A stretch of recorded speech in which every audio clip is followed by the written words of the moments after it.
안녕하세요. 발담주 주식투자입니다. 지금 제가 샘표라고 하는 그 종목에 지금 언제 매수했냐면은 2020년 5월 29일이니까 약 1년 전에 여기에서 제가 매수를 했거든요. 매수를 해가지고 그때 한창 이제 중국하고 미국하고 무역 분쟁으로 이 원자재에 어쨌든 이슈가 있어가지고 막 오르던 시기였거든요. 그래서 뭐 히토리도 올라가고 뭐 관련된 주식이 올라갔는데 그 중에서 이 콩과 관련된 주식도 올라갔었습니다. 그래서 우리나라에 지금 샘표라고 양조 간장 만드는 회사잖아요. 그래서 그때 막 올라갈 때 제가 이 고점에서 매수를 했다가 물려가지고 이렇게 좀 하락하다가 다시 반등할 것 같아서 또 이제 물타기 매수를 했었는데 이게 이제 7월 16일이니까 2020년 매수를 하고 한 2달 정도 뒤쯤에 매수를 했는데 좀 올랐는데 아마 수익까지 못 가고 그 이후에 다시 이제 하락을 해가지고 쭉 빠지게 되었었습니다. 그래서 여기에서 약간 바닥을 만들고 조금 상승을 하고 약간 이제 좀 분위기가 상승하는 느낌이라서 물타기를 한 번 더 들어갔었습니다. 그때. 그래서 그때 물타기를 한 번 더 들어가가지고 평단가를 그때 평단가가 뭐야? 75,900원, 75,900원 정도네요. 꼭대기네요.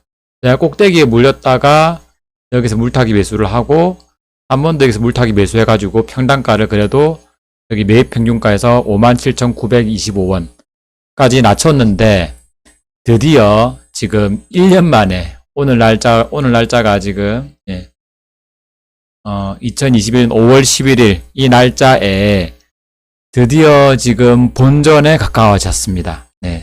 지금 2%인가 오르면은 지금 본전이고 이제 그 이상 올라가면은 이제 양전이 되는 거죠. 양으로 전환하게 되는데 그러면 이제 제가 이제 탈출할 수 있습니다. 그래서 지금처럼 이 샘표가 지금 물린 지 1년 된 종목입니다. 1년 동안 제가 웬만하면 물타기를 조금 진짜 오르는 경우가 아니라면 물타기를 잘 안 하는데 요때 어쨌든 제일 고점에서 매수하고 좀 빠지고 다시 또 반등하는 분위기라서 매수했었는데 반등을 하려다가 못하고 이렇게 무너졌었죠. 그래서 계속 이제 떨어질 때는 지켜만 봤습니다. 이렇게 떨어질 때는 이때는 매수하면 안 됩니다. 다시 오르고 그래서 지금 이평선이 점점 모아지면서 이제 골든크로스 21선이든 60일선이든 골든크로스가 좀 나오는 찰나에 그 시점에 해서 제가 매수를 들어갔었거든요. 여기도 한 번 더 매수했죠. 그래서 어쨌든 평단가를 낮추고 다행히 이때 이후로 등락은 좀 있었지만 그 이후에 이렇게 장대 양봉을 한번 뽑고 위에 피리침을 달고 내려왔지만 그 이후에 계속 이렇게 약간 우상향으로 올라가다가 결국에는 이 피리침 끝까지 올라가게 됐습니다. 요것도 기간이 제법 길어 보이거든요. 2021년 2월 달이고 지금 5월 달이니까 3개월이네요. 3개월의 기간 동안에 이 피레심 끝까지 이제 올라오게 됐고 이제 여기서부터는 지금 여기에서 물렸던 사람들도 제법 있을 거고요. 그래서 여기에 지금 매물대가 제법 있을 건데 이제 요거를 조금 돌파를 하게 되면은 다시 예전의 연간까지 올라갈지는 모르겠습니다만 어쨌든 저는 이 선만 넘으면은 수익선이 되는 거예요. 그래서 지금 오늘 제가 이 샘표라는 종목을 보여주는 이유는 이렇게 내가 고점에 물리더라도 만약에 내가 일부 또 여유자금, 투자금이 있고 한다면은 물타기를 할 수도 있는데 이때 제가 물타기 한 거는 어떻게 보면은 결과적으로 보면은 실패죠. 물타기를 했는데 반등을 해가지고 탈출하지 못했으니까 그 이후에 다시 재차 반등을 약간 좀 할 때 쌍바닥을 다지면서 올라갈 때 그때 물타기 했던 게 이제 그나마 평단가를 조금 더 낮추게 되어서 지금 이제 본전까지 이르는 거예요. 이제 제가 보기에는 빠르면은 일주일 안에 아니면 늦으면은 뭐 한 보름 안에는 탈출할 수 있을 것 같은 그런 분위기까지 왔습니다. 그래서 여러분도 혹시나 이제 고점에서 이제 물리는 경우에 진짜 내가 올인을 한 경우라면은 뭐 돈을 땡겨올 데가 없잖아요. 그래서 탈출할 수도 없지만 고점에서 물리더라도 일부 내가 또 현금 여유가 있어서 물타기를 할 수 있게 된다면은 적정선의 물타기는 지금처럼 내가 만약에 57,000 꼭대기에까지 만약 오를 때까지 기다리려면 한참 멀었고 올지 안 올지도 몰라요. 이 가격이. 하지만 적정하게 그래도 물타기를 좀 해서 평단가를 낮춰서 이렇게 상승을 하면서 빠져나올 수 있는 이런 기회를 만들었다는 거죠. 그래서 근데 물론 이제 계속 떨어질 때 물타기 하면은 손실이 더 누적되면서 커지기 때문에 하면 안 되는 거지만 지금처럼 어느 정도 상승을 예측하는 보는 눈이 좀 있으면은 이제 조금 다시 이제 물타기를 어느 정도 해서 평단가를 낮춰서 빠져나오는 방법이 있다는 걸 보여주기 위해서 오늘 영상을 제가 찍게 되었습니다. 그래서 지금 제가 요 컴퓨터 HTS 화면으로 지금 보여주는 거는 녹화하는 거는 되게 오랜만인데 지금 제가 NH투자증권을 쓰고 있는데 이 증권사에서 지금 HTS에서는 이렇게 지금 매수를 한 시점을 이렇게 빨간색으로 표기를 해주거든요. 그래서 이제 요것 때문에 제가 지금 컴퓨터를 켜서 지금 영상을 녹화하고 있는 중입니다.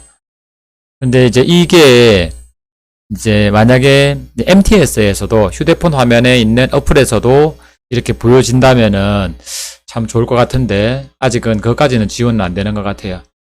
HTS가 아무래도 조금 더 기능은 더 많고 또 뭐 여유가 좀 더 있는 것 같아요. 데이터 그런 것도 그렇고 용량도 조금 더 무거울 거 아니에요. 그래서 MTS에서 바라는 거는 조금 무리인 듯 싶고 근데 일부 또 다른 회사에 있는 앱들은 또 MTS에서도 내가 매도한 이런 표시를 또 해주는 게 있는데 표시하는 건 별로 어렵지 않지 싶은데 아직 그게 MTS에서는 지원 안 되는 게 아쉽긴 하지만 그래서 어쨌든 제가 이렇게 따로 또 영상을 이렇게 찍어서 여러분께 보여드립니다. 그래서 여러분도 너무 고점에 물렸다고 해도 내가 이제 비중 조절만 잘해서 조금 현금 여유를 가지고 만약에 들어갔다면 오를 줄 알고 저도 들어갔죠. 올라갔는데 더 안 올라가고 이렇게 고점에 물린 경우라면은 이렇게 또 빠져나올 수 있는 방법을 이제 선택할 수 있다는 거죠. 선택 옵션이 많아진다는 거죠. 그래서 물론 이제 1년이 걸렸어요. 1년 동안 제가 존버를 했습니다. 1년 동안 존버를 하면서 내리면서 마이너스 뭐 30%, 40%, 30%까지 갔던 것 같아요. 그래서 물타기 하면서 마이너스 15% 이제 쭉쭉 올라가서 지금 마이너스 2%까지 올라오게 됐거든요. 그래서 여러분도 이제 물린 종목이 계속 빠지고 도저히 가망성이 없으면은 손절을 하는 게 나을 수도 있지만 이제 분할 매수를 했고 또 내가 현금 비중이 이제 현금이 좀 있으시면은 이런 방법으로 빠져나올 수 있으니까 여러분도 고점에 물렸다고 너무 실망하지 말고 고점을 어떻게 내가 대응을 해서 잘 빠져나올 수 있는지를 잘 연구한다면은 이제 막 올라가는 달리는 말에 올라타는 것도 많이 무섭지는 않다 그 말이죠. 그래서 거기에 대한 계획을 세우고 대책을 세우면은 이 고점에서 계속 올라가는 종목에 내가 수익을 얻을 수도 있고 만에 하나 내가 물리더라도 다시 이제 빠져나올 수 있는 방법도 있으니까 그렇게 걱정이 안 된다는 거죠. 그래서 걱정 없는 주식을 하기 위해서는 이제 대책이 있어야 됩니다. 대안이 있고 그러면은 물론 어쨌든 저는 뭐 제가 따로 뭐 빚을 내서 투자한 건 아니니까 B2는 아니기 때문에 마음의 여유도 있고 심리적 여유도 있고 그 다음에 얘가 비중 자체가 뭐 그렇게 많이 크지는 않았기 때문에 이렇게 버텼지 만약에 이게 뭐 거의 뭐 올인 수준이거나 비중이 아주 컸으면은 저도 뭐 손절을 하고 나왔을지도 모르죠. 그래서 여러분도 비중 조절을 잘 하시면서 적정선에서 차트에서 물타기를 하는 방법으로 한다면은 저처럼 이렇게 물린 종목도 잘 빠져나올 수 있을 거라 생각합니다. 네. 추가로 좀 말한 내용 부분이 좀 길었는데, 네, 오늘 영상 여기까지 하겠습니다. 감사합니다.